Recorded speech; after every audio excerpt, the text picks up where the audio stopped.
Eastern Standard If you Time have with any 2-hour questions, sessions that feel fit free into to your ask, schedule.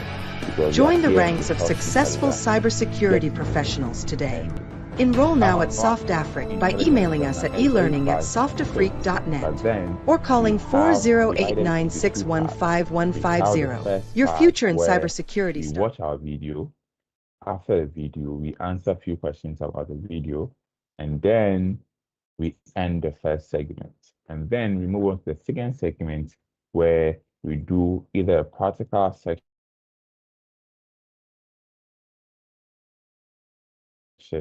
or we do a theory section where we talk about anything cybersecurity or anything that can actually help us know our ins and outs in cybersecurity. That's actually all that we do.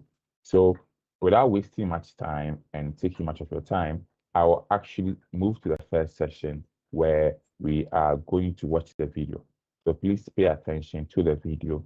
And once we are done with the video, we will answer a few questions and I'll have a few announcements before we go to the second segment. So be attentive and let's watch the video.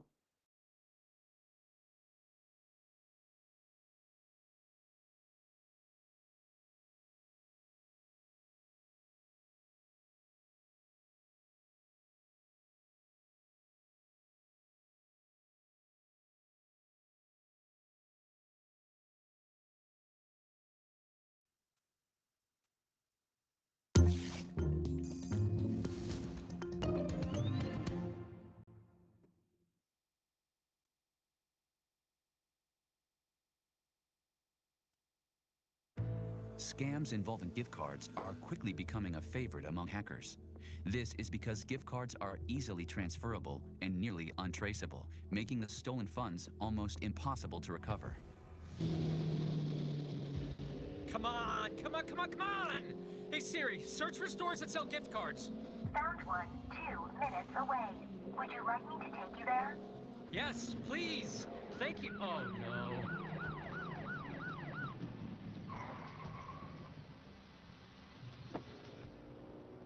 License and registration, please. So sorry, officer, if I was speeding. It's just that I only have 30 minutes to... Or what? You turn into a pumpkin? No, no. Look, I need to get my boss 15 more $150 gift cards for a work project. This is a new job, okay? So I just started this thing and I don't want to mess it up, and my boss needs me to send him codes for 25 $150 gift cards by 11 a.m. and it's already 10:30. Wait a second. Is this something your boss asked you to do in person or by email? Email? Why? You mind showing me this email? Not at all. A department-wide bulletin went out a couple weeks ago about scams just like this. Scam? What? Okay, what do you mean by scam? Hackers sell the codes from the back of the gift cards on the dark web for Bitcoin. They then use other nefarious sites to convert the Bitcoin into actual money. And there's some clues in this email that make me certain this is a scam. For starters, most employers wouldn't ask employees to make company-related purchases on a personal credit card. But in addition to that, the urgency of the email is suspicious, wanting you to act immediately. Also, your boss saying he's stepping into a meeting, making himself unavailable to talk over the phone, should send up red flags. Yeah, true, but I mean, this email appears to be tailor-fit for me. It even calls me by my name, includes my boss's name and title, and says the gift cards are for a charity that we really do sponsor. I mean, how would a hacker get all that? Easy. Using information that's readily available on the internet. Many companies include names, titles, partner companies, and even charities they support on their company website. Other details are often obtained from B-Linked or other employee social media pages. See, unlike most criminals, hackers do their homework, searching for anything and everything that can give them an edge in constructing a convincing email. Well, they definitely tricked me. I mean, I already purchased and sent codes for $1,500 in gift cards. Oh, this is going to be one expensive day. First, I'm scammed out of $1,500 and now a speeding ticket. Great. How about I let you off with a warning? Really? Yes, you've got enough trouble on your hands. Just promise me you'll slow down, and not just your driving, but also with reading and scrutinizing your emails. Oh, I will, I promise. And thank you, officer. I mean it. Thank you so very much.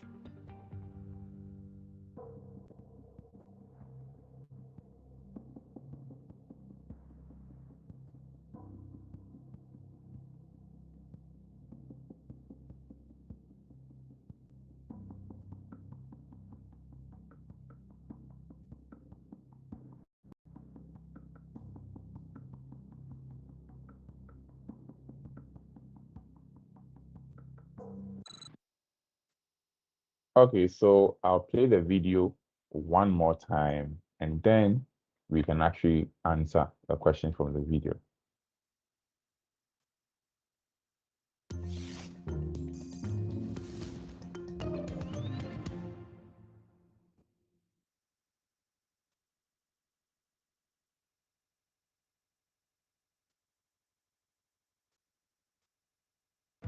Scams involving gift cards are quickly becoming a favorite among hackers.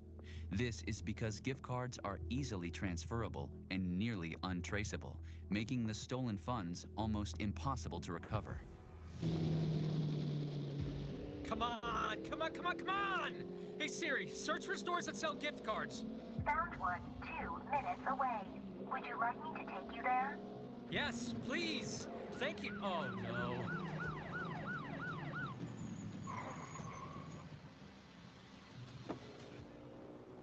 License and registration, please. So sorry, officer. If I was speeding, it's just that I only have 30 minutes to. Or what? You turn into a pumpkin? No, no. Look, I need to get my boss 15 more $150 gift cards for a work project. This is a new job, okay? So I just started this thing and I don't want to mess it up. And my boss needs me to send him codes for 25 $150 gift cards by 11 a.m. and it's already 10:30. Wait a second. Is this something your boss asked you to do in person or by email? Email? Why? You mind showing me this email? Not at all. A department-wide bulletin went out a couple weeks ago about scams just like this. Scam? What? Okay, what do you mean by scam? Hackers sell the codes from the back of the gift cards on the dark web for Bitcoin. They then use other nefarious sites to convert the Bitcoin into actual money. And there's some clues in this email that make me certain this is a scam. For starters, most employers wouldn't ask employees to make company-related purchases on a personal credit card. But in addition to that, the urgency of the email is suspicious, wanting you to act immediately. Also, your boss saying he's stepping into a meeting, making himself unavailable to talk over the phone, should send up red flags. Yeah, true, but I mean, this email appears to be tailor-fit for me. It even calls me by my name, includes my boss's name and title, and says the gift cards are for a charity that we really do sponsor. I mean, how would a hacker get all that?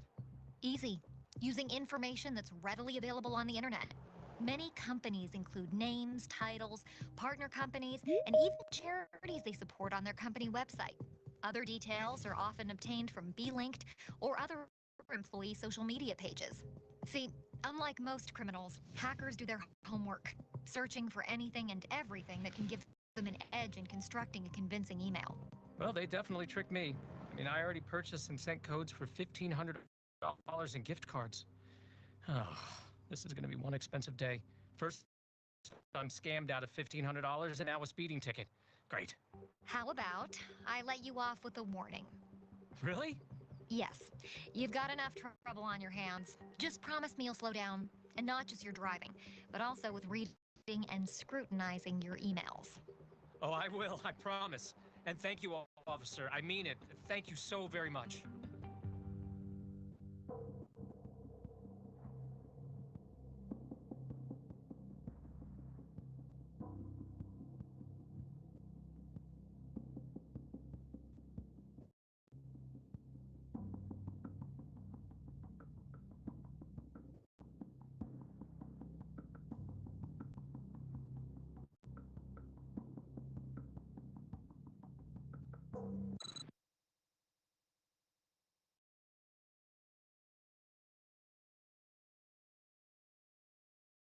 Okay, so welcome back from the video.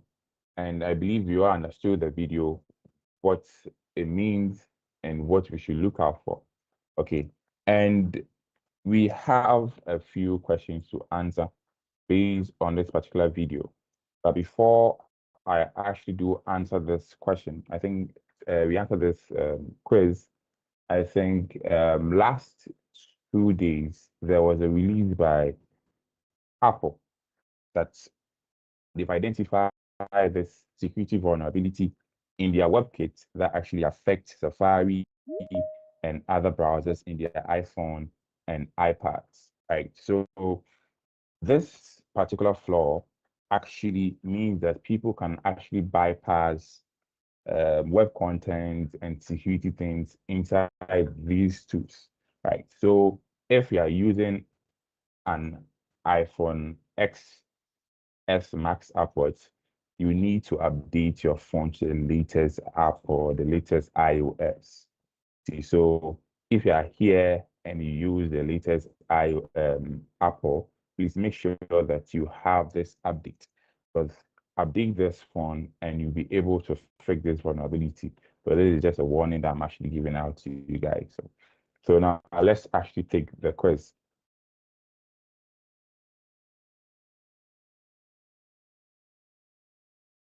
Okay. We have 4 questions, right? So I will actually read the questions, and based on the video we just watched, if you are there, you provide me with the answer. Okay, so this will just be simple and fun. The first question reads, when receiving urgent written requests over email or text message, you should, the first option says, act immediately, it is urgent. The second option says, take a moment to scrutinize the request critically before acting. So which one is it? Is it the first one or the second one? All right, so Samuel says option 2.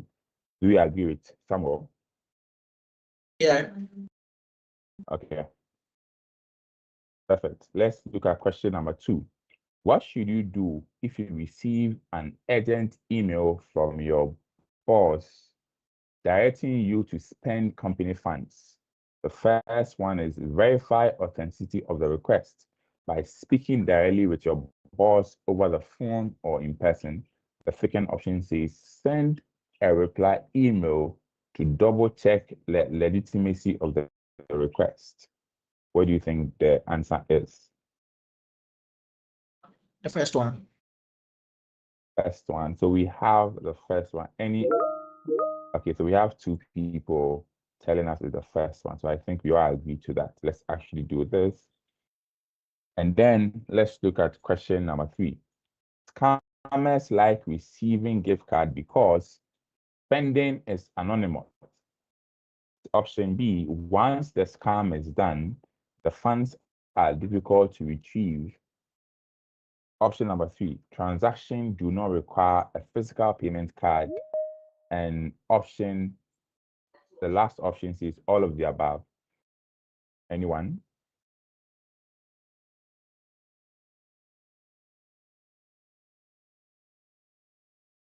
Anyone? Okay. So we have option 4 from Samuel. Okay. Anybody else agrees with option 4? Yeah. Okay. Now the last question is a true or false statement. Scammers can collect public information to craft messages tailored to you, true or false? True. True. So this is a true statement. Perfect. True. Let's complete the quiz.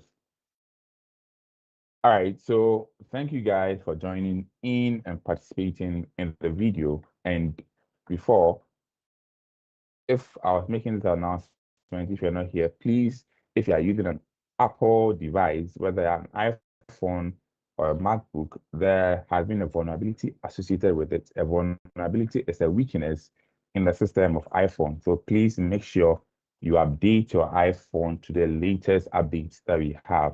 Okay, because Apple have realized the faults in their system that has allowed hackers to exploit security features in their web browser like Safari and other things. So please make sure you update your iPhones. Okay, perfect.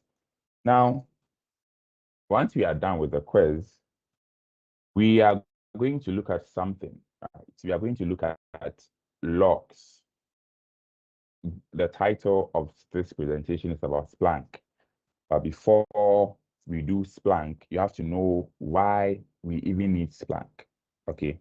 Now, every particular computer or every particular system has something that we call logs or keep logs.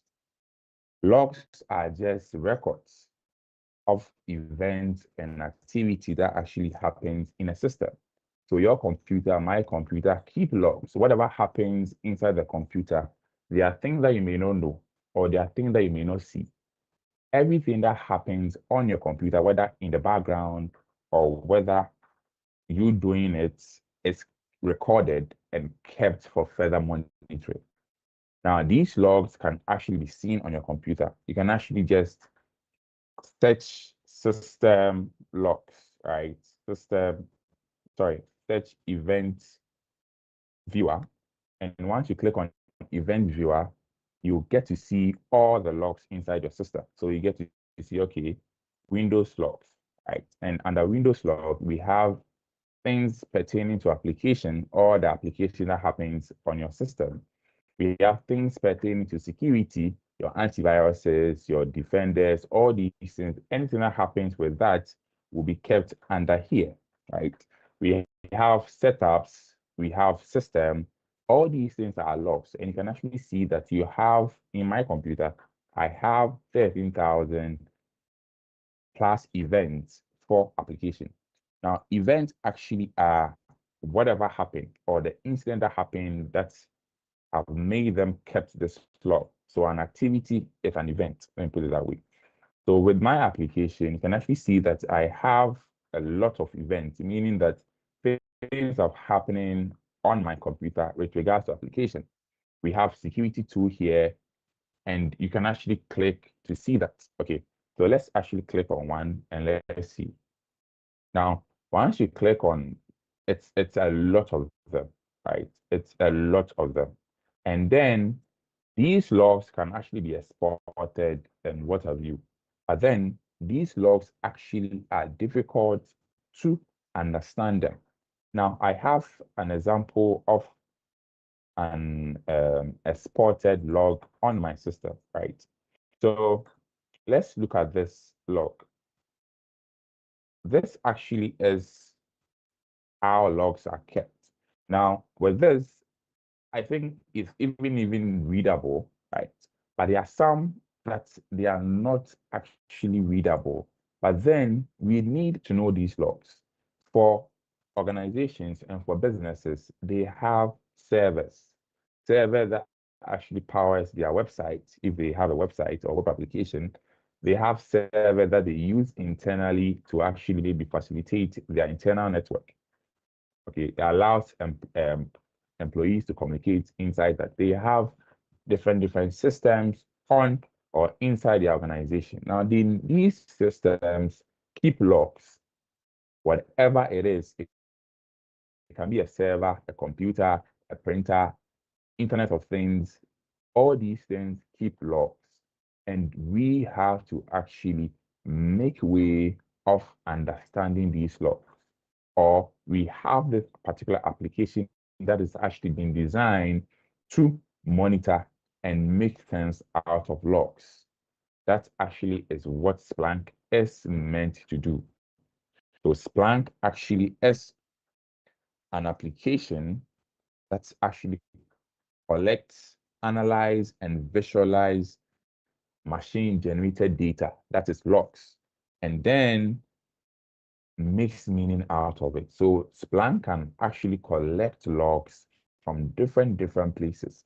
It can actually collect it from servers, from networks, from applications, all these things, and then bring it together at a place where we can actually sit down, look at it, and make meaning into that. That actually is what Splunk is for. Now with Splunk, it's something that you can actually download on their website. So you can actually visit www.splunk.com, right? You can just do www.splunk.com and then you go to their website. Once you are there, they will actually ask you to log in or create an account. If you don't have an account, the account is free. You just have to provide in your name, your email address, and all these things. Provide all of them, and then you are able to go. and you can actually download Splunk. Now, Splunk actually is something that you pay for, right? But then they have a trial period that is 60 days. I think, yes, 60 days. So I believe that 60 days you can actually use it to explore this particular application before it expires. Or if you have the money, then you pay for Splunk because it is an important tool. We need to make sense out of this law, and that's actually what Splunk is for. Now, once you have Splunk downloaded on your system, right, Splunk actually works on port 8000.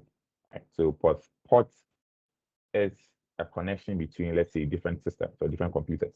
And we have physical ports and we have logical ports. The physical ports are the ones we see on our computers. And these are computers, for example. We have the USB, we have the port where we put our earpiece, we have the port where we connect our Ethernet cable or a printer. Those are physical ports. And then we also have a type of port that allows for wireless connection or allows for other systems to communicate with your computer. And Splunk actually does that on port 8000. Okay, we have different types of ports we have in the world. There are a lot of them.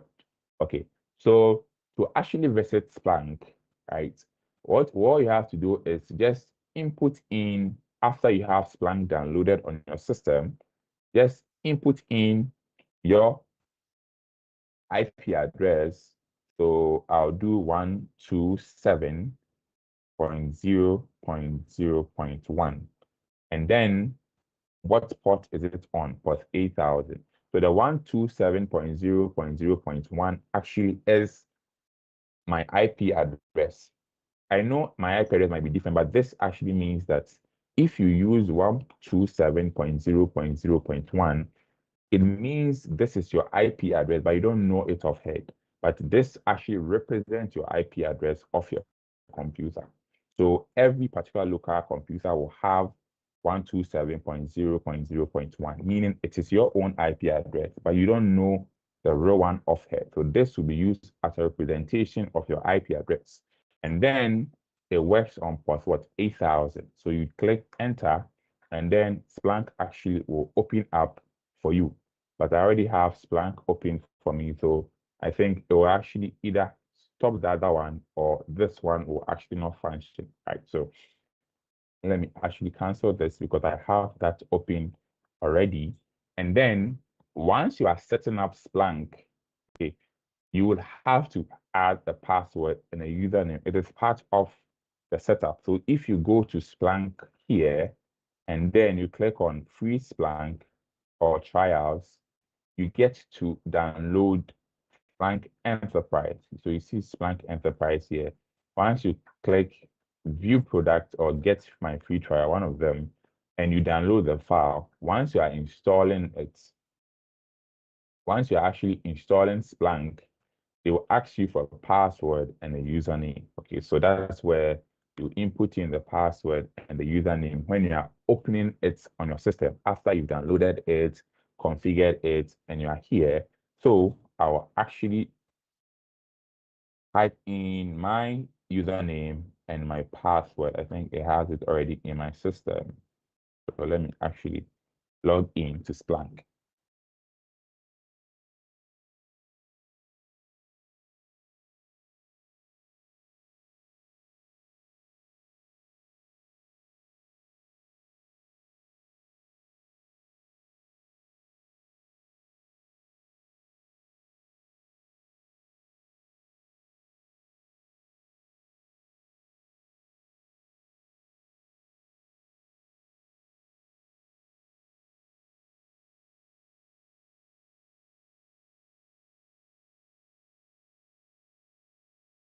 Okay, I don't know if why the network is taking too long to do this. Let me actually refresh the page and let me do it again.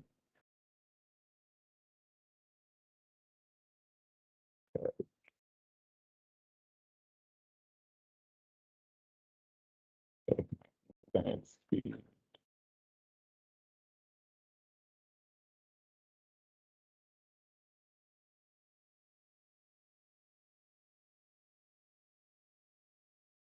Yeah.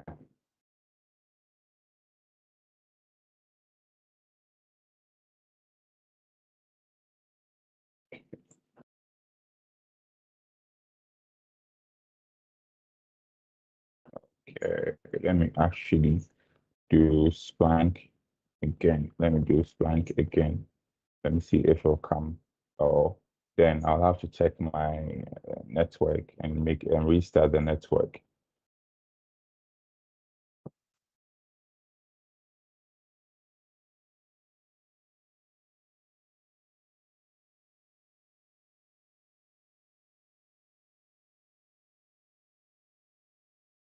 Okay, so we are inside Splunk, right? And this actually is what I was working on before I logged out. So it has actually brought me back there. So now let's actually go to Splunk home.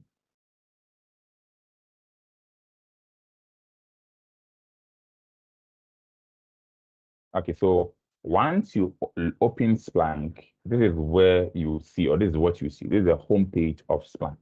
Okay, and here is where you actually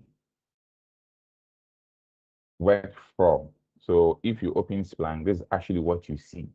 Okay, now Splunk actually has a lot of things that we need to make sure you understand first before we move on. Okay, now there are a few things inside Splunk. We have we have something called an index. So an index is where data is stored. An index is where data is stored and organized. So Splunk, inside Splunk. So the logs are from somewhere because Splunk doesn't actually know where the logs are. You have to tell Splunk where the logs are for Splunk to collect it for you. Okay. But then the logs are collected in what we call index. Okay. Now, inside the index, there are other forms inside. We have the hot path, the cold path, and the third path.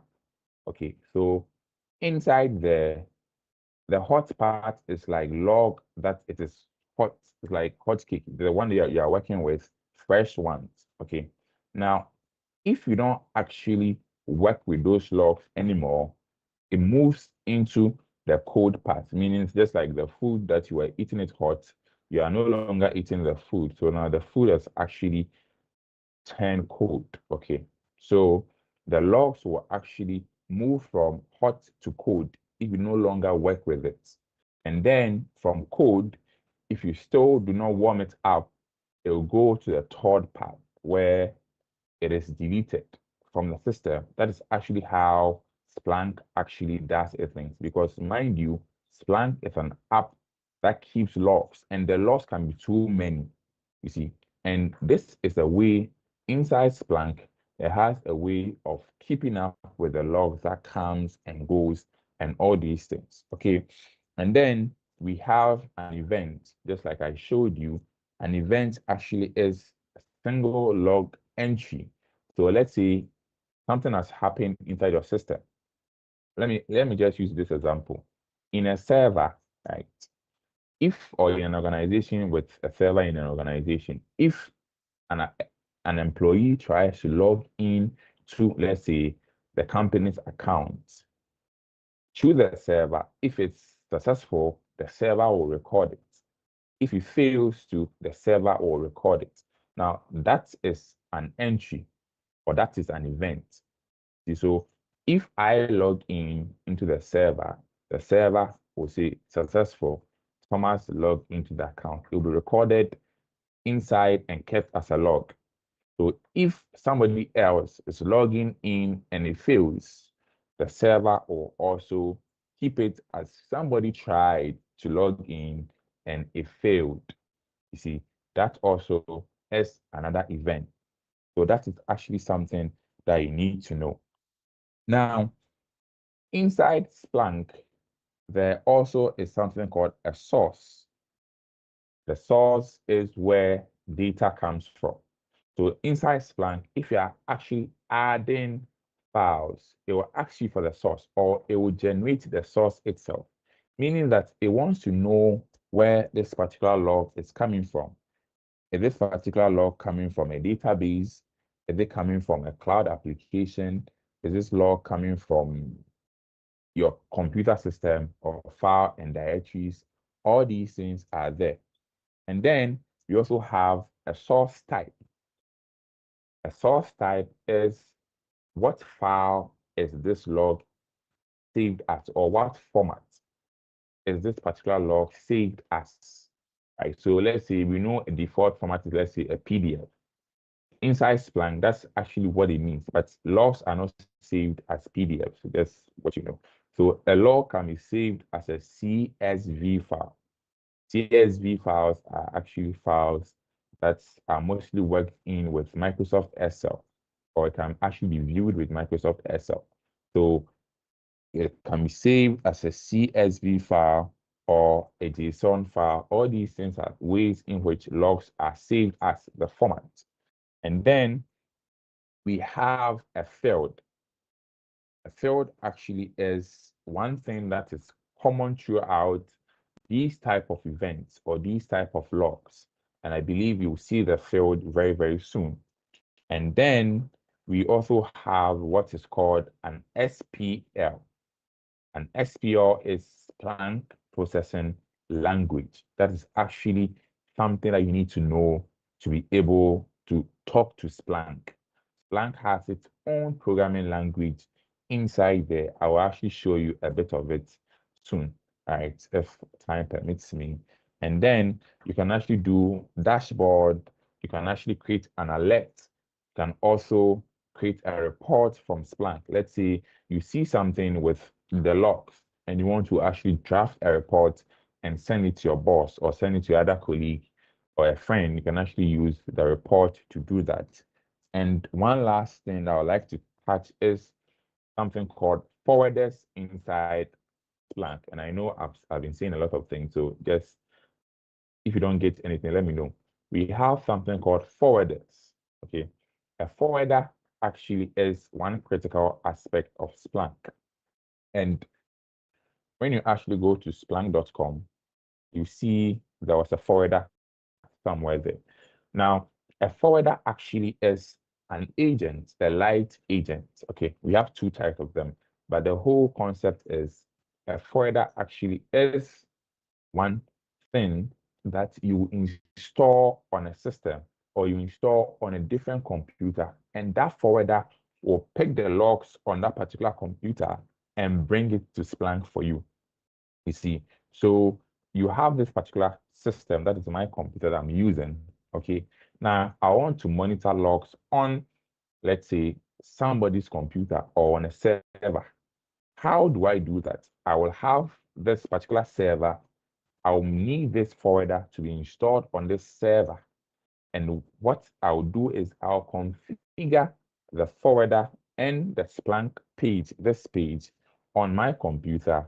And then what I'll do is I'll make sure that whatever logs that is on that particular server, I will see it here inside Splunk.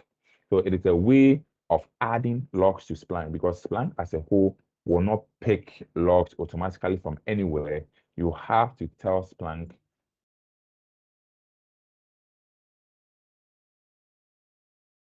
sorry, you have to tell Splunk how to pick the logs or how to pick the logs from. So this forwarders actually serve as an agent that you install on those computers or those servers, and you bring those things here. So that's actually a few introduction that you need to know about Splunk.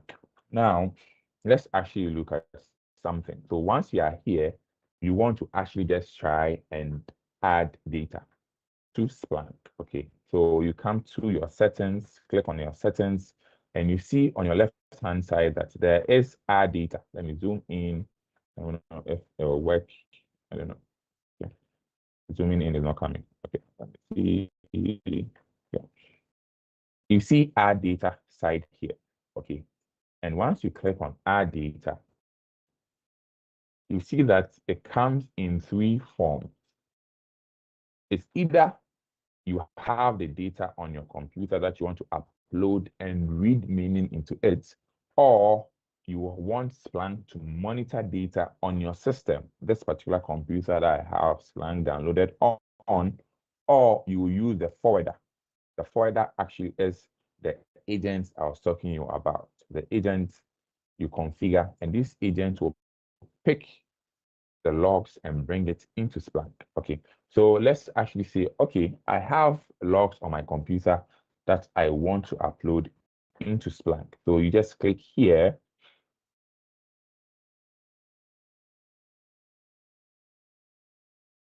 And then you select your file where you think this log is on your computer. See, so I'll actually browse to my desktop, and then I have this Splunk logs. I'll do this, and I'll do, let's say, this log. Okay, this log has been uploaded. Now let's go on. Let's click on next. Now here, this actually is the entry. Now, Splunk is actually asking us about the source type. What type of format is this particular log? So do I know it?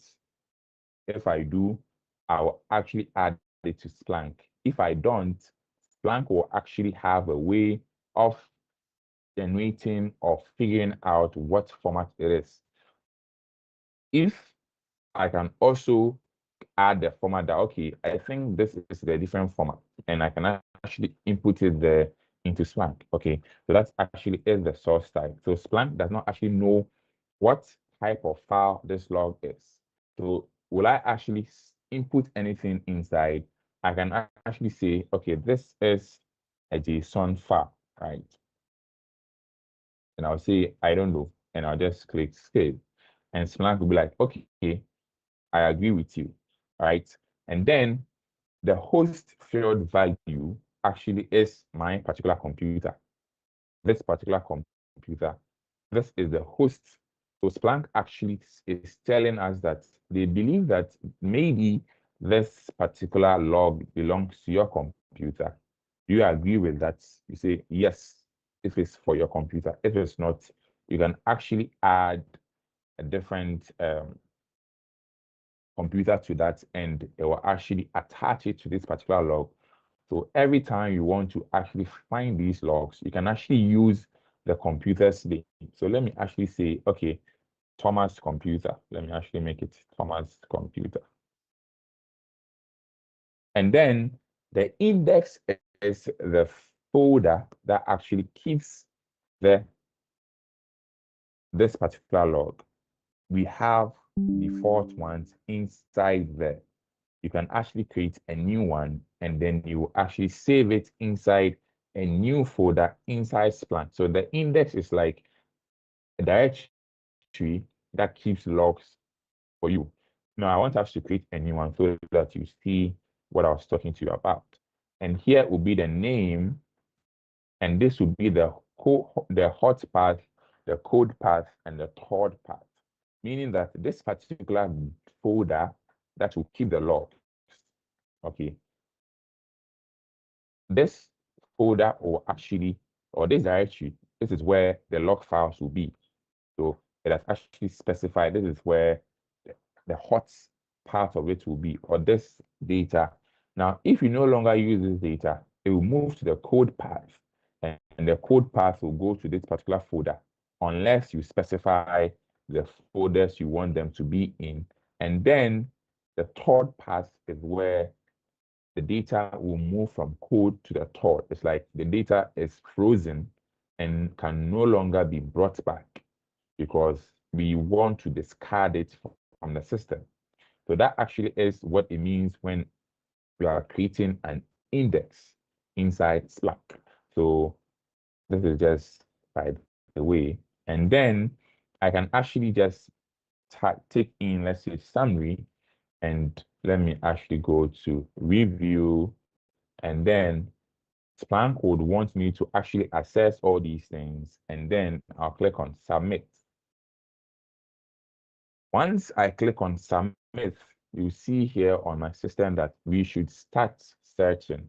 Now let's click on start searching and let's see. So we are going to actually make meaning into the logs. That's actually what Splunk is telling us, to make meaning into the logs. Okay, so now these here is what we call the search field, okay, or the search box. This is where you type in the Splunk processing language that I was talking to you about. So all these things are an example of the Splunk processing language.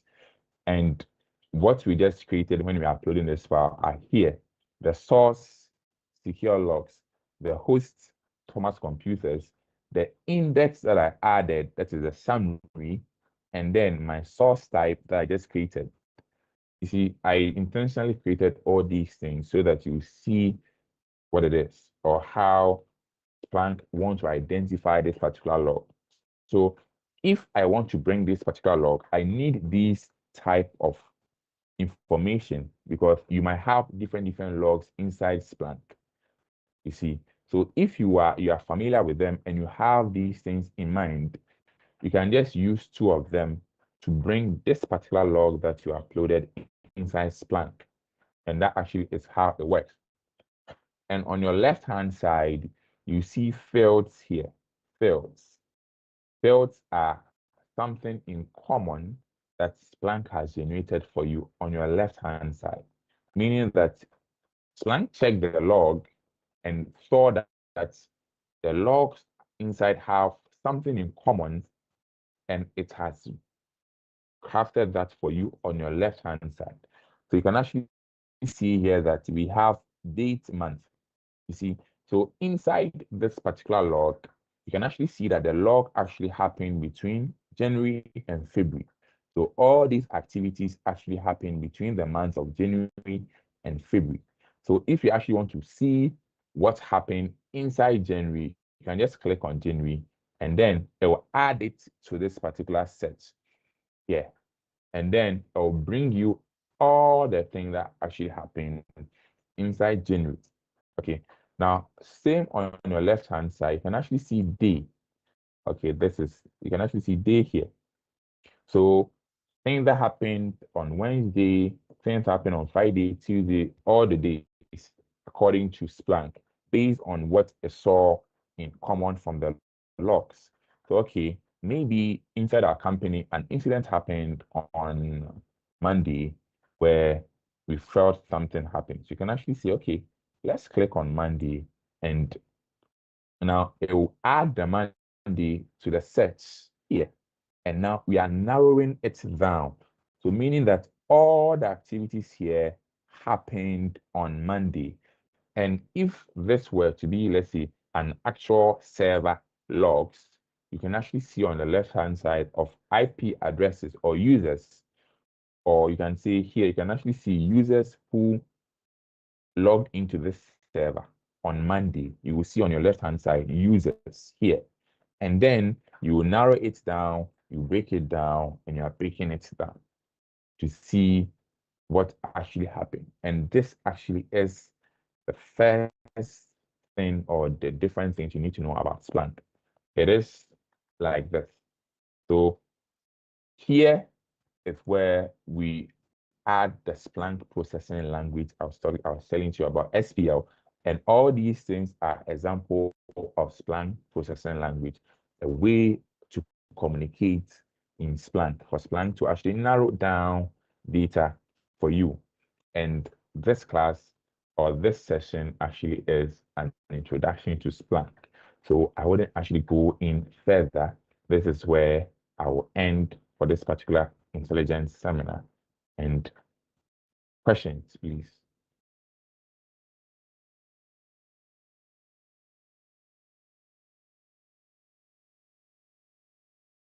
If you have questions, please let me know.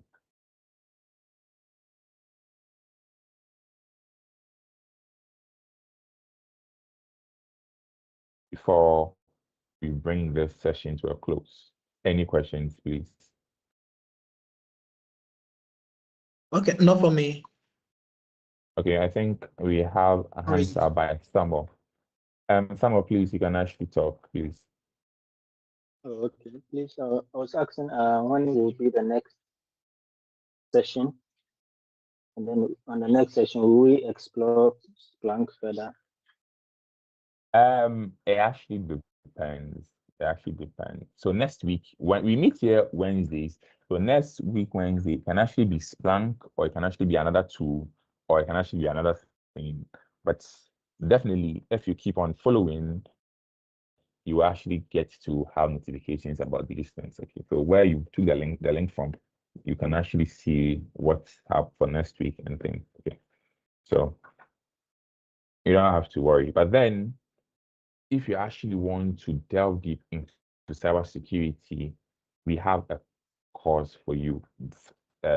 Software Free, we have a course for you where you can actually explore and be a cybersecurity professional. We will actually assist you from the scratch, where we teach you about the basics, we build on that knowledge, and then teach you all the tools you require to be a cybersecurity professional. And you can actually do that from the comfort of your home, as long as you have a device or you have any internet connection, you can actually do that. And even if you are working, it can also favor you because it happens on weekends most of the time. And the time that we have the classes actually are when maybe you have closed from work and you can actually join in. So that's actually something, or how I can actually help you if you want to know more inside Splunk and other tools that we use inside our class, then this can actually help you. If not, then you can actually just pay attention and be joining our seminars if that's actually what you want. But anyway, if I believe there are no questions, I'll actually end here, and I'll actually thank you guys for joining in to Threat Intelligence Seminar. And just mind you, we do this every Wednesday, 4 p.m., where we have meetings, we talk about cybersecurity and other things that you need to know, right? So thank you guys, and check our social media platforms too, wherever, TikTok, Instagram, at Software Freak LLC, and you can actually chat with us or any other thing. If you have any questions or how to get information about us, if you are interested in the classes too, you can actually send us a message, and then we will negotiate. We'll talk to you about how best we can actually help you and all these things. So just let's look at that if you feel that will help you. But anyway, thank you guys, and I'll see you next week. Just tell a friend, and join. Are you ready to become a You can use cybersecurity Slack or you can do professional something in more. just So 4 thank you months? guys. At Soft See you Africa, next week. we provide the perfect blend of theory and hands-on experience to Thank you. prepare you for the job market Thank even you. before you graduate. Our state-of-the-art virtual labs ensure you gain practical skills. Dedicated virtual machines are assigned to each student, giving you a personalized learning experience. With a 98% success rate, Soft Africa stands out. We don't just stop at training. We help you craft the perfect resume, ace your interviews, and support you even after you land the job. Why you'll love signing up with us. 1. Each learner gets a complimentary 1-year antivirus subscription for their computer. 2. Dedicated virtual machines are assigned to each student. 3. Students can access recorded classes to review each session as needed. 4. Test banks are available to prepare students for the exam. Our lectures are scheduled from Thursday to Sunday at 6 p.m. Eastern Standard Time, with 2-hour sessions that fit into your schedule. Join the ranks of successful cybersecurity professionals today. Enroll now at Soft Africa by emailing us at elearning@softafrique.net or calling 4089615150. Your future in cybersecurity starts here.